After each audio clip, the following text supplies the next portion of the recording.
Y'all, far too often when I share a testimony, I tell that, you know how God spoke to me in a way or something he said or something he did.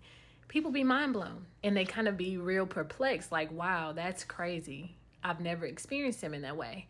And they usually follow up with, oh, I don't know if I hear from God. I don't know if how do you hear him? How do you hear him in that way? Well, it's not like you can't. I often tell them, have you been reading your word? Also, have you obeyed the last thing he said?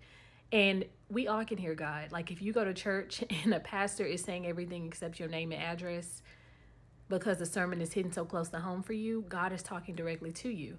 But it's up to you to take heed of those instructions that he's relaying to you through his servant.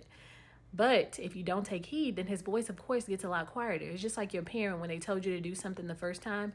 They're less likely to keep on telling you to do it over and over until you complete it, and then they'll give you the next thing to do. It's just like you telling your kid to clean their room, and they come back out and they say, "Can I have some ice cream?" And you don't reply because they know what they're supposed to be doing. The only thing about the Father is he will absolutely repeat the same instruction to you. But his voice does get a lot quieter when you are not taking heed of what he's saying, and also when you're not reading his word and when you're not following.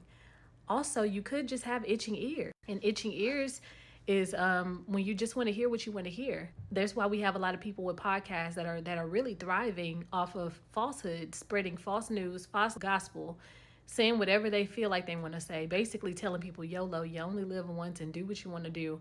I literally just saw somebody's podcast episode being interviewed by Lecrae, and they literally said YOLO. Well, you only live once. And people are listening to these people because they have itching ears and they're saying what they want them to say.